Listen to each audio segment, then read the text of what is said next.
हम बात करने वाले हैं बाल गोपाल कमर्शियल कंपनी के बारे में। ये कंपनी 20 साल पुरानी कंपनी है। ये कंपनी डील करती है बाइंग में, सेलिंग में, सप्लाई करने में, इन्वेस्टर का भी काम करती है कंपनी, ट्रेडर का भी काम करती है, किसी की हाउस होल्ड प्रोडक्ट ट्रेड करती है, गुड्स और ये कंपनी ने धीरे धीरे इन्वेस्टिंग का भी काम चालू किया। ये कंपनी एक्वायर कर लेती है या फिर shares, debentures, bonds, obligation, government securities में डील करती है। और भी जान लेते हैं कंपनी के बारे में। कंपनी का मार्केट कैप है 10.8 करोड़। करंट प्राइस एक शेयर का इस कंपनी का मार्केट में चल रहा है 6.56 रुपीज़। हाई है कंपनी का 6.56 रुपीज़, लो है 3.05 रुपीज़। स्टॉक का पी ट्रेड कर रहा है 1.74 पे। बुक वैल्यू है कंपनी का 10.7 रुपीज़।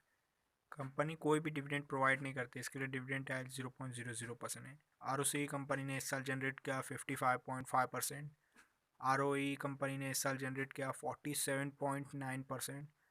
कंपनी का डेप्ट टू इक्विटी है ज़ीरो का, कोई भी डेप्ट नहीं है कंपनी के ऊपर। प्रॉफिट आफ्टर टैक्स कंपनी ने इस साल जनरेट किया 6.22 करोड़ रुपीज़। प्रॉफिट में ग्रोथ लाया कंपनी ने इस साल 2862% का। कंपनी का अर्निंग पर शेयर है 3.77 rupees. Return on acid company ने इस साल जनरेट किया 44.3%। कंपनी का शॉर्ट और लॉन्ग टर्म डेप्थ है ही नहीं, कंपनी के ऊपर कोई भी कर्जा नहीं है। कंपनी के पास कैश और बैंक बैलेंस पड़ा हुआ है लगभग 0.07 करोड़ रुपीज़ का। क्वार्टरली रिजल्ट जान लेते हैं कंपनी का। रेवेन्यू देख लेते हैं। जून क्वार्टर 2020 में रेवेन्यू 3 करोड़ रुपीज़ था। दिसंबर क्वार्टर 2020 में रेवेन्यू नहीं था कुछ। मार्च क्वार्टर 2021 में भी कुछ रेवेन्यू नहीं था। जून क्वार्टर 2021 में कंपनी ने रेवेन्यू जनरेट किया 1 करोड़ रुपीज़ का। सितंबर क्वार्टर 2020 में कंपनी ने रेवेन्यू जनरेट किया लगभग 2 करोड़ रुपीज़ का। नेट प्रॉफिट देख लेते हैं। जून क्वार्टर 2020 में नेट प्रॉफिट 1 करोड़ रुपीज़ रहा। दिसंबर क्वार्टर 2020 में कंपनी ने 1 करोड़ का नेट प्रॉफिट जनरेट किया। मार्च क्वार्टर 2021 में 1 करोड़ रुपीज़ का नेट प्रॉफिट रहा। जून क्वार्टर 2021 में 1 करोड़ रुपीज़ का नेट प्रॉफिट रहा। सितंबर क्वार्टर 2021 में भी कंपनी ने 1 करोड़ रुपीज़ का ही नेट प्रॉफिट जनरेट किया। अर्निंग पर शेयर देख लेते हैं।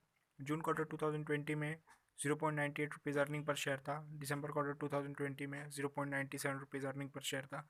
मार्च क्वार्टर 2021 में 1.1 रुपीज़ रहा। जून क्वार्टर 2021 में 1 रुपीज़ रहा। सितंबर क्वार्टर 2021 में कंपनी का अर्निंग पर शेयर 0.69 रुपीज़ रहा। आगे चलते प्रॉफिट एंड लॉस स्टेटमेंट जान लेते कंपनी का। रेवेन्यू देख लेते हैं। 2017 में कंपनी ने रेवेन्यू 4 करोड़ रुपीज़ जनरेट किया था।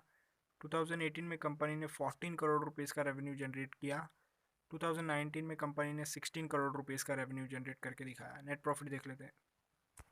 2017-18 का कोई भी डाटा अवेलेबल नहीं है। 2019 में कंपनी ने -2 करोड़ रुपीज़ का नेट प्रॉफिट जनरेट किया। 2020 में -6 करोड़ का नेट प्रॉफिट जनरेट किया। 2021 में 5 करोड़ रुपीज़ का नेट प्रॉफिट कंपनी ने जनरेट करके दिखाया। अर्निंग पर शेयर देख लेते हैं। 2017 में अर्निंग पर शेयर 0.03 रुपीज़ था। 2018 में -0.19 रुपीज़। 2019 में -1.36 रुपीज़। 2020 में कंपनी ने अर्निंग पर शेयर जनरेट किया -3.89 रुपीज़। 2021 में 3.5 रुपीज़ का अर्निंग पर शेयर रहा कंपनी का। आगे चलते हैं और कंपनी का प्रॉस जान लेते हैं।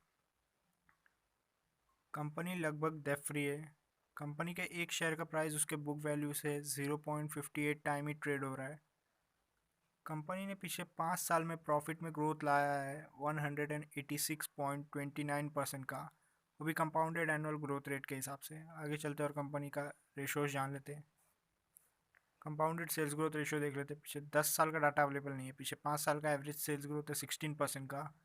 पीछे 3 साल का एवरेज सेल्स ग्रोथ है -29% का। और इस साल कंपनी ने सेल्स में ग्रोथ लाया -50%।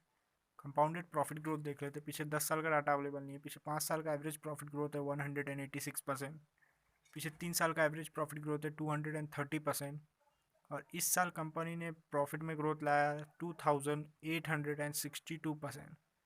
स्टॉक का प्राइस कैसे मूव किया अभी देख लेते हैं। पीछे 10 साल का डाटा अवेलेबल नहीं है। पीछे 5 साल का भी डाटा अवेलेबल नहीं है। पीछे 3 साल का भी डाटा अवेलेबल नहीं है। और पिछले साल कंपनी का शेयर का प्राइस बढ़ा 108%। रिटर्न ऑन इक्विटी देख लेते हैं। पीछे 10 साल का डाटा अवेलेबल नहीं है। पीछे 5 साल का एवरेज रिटर्न ऑन इक्विटी है -4%। पीछे 3 साल का -7%। और पिछले साल कंपनी ने रिटर्न ऑन इक्विटी जनरेट किया 48%। आगे चलते हैं और कंपनी का शेयर होल्डिंग पैटर्न जान लेते हैं। 2.68% होल्डिंग्स प्रमोटर्स का है और 97.33% होल्डिंग पब्लिक का है। अभी तक फॉरेन इन्वेस्टर और इंस्टीट्यूट ने इन्वेस्ट नहीं किया कंपनी में। अगर आपको इन्फॉर्मेशन अच्छा लगा तो वीडियो को लाइक करें, शेयर करें, कमेंट करें और चैनल को सब्सक्राइब कर दें।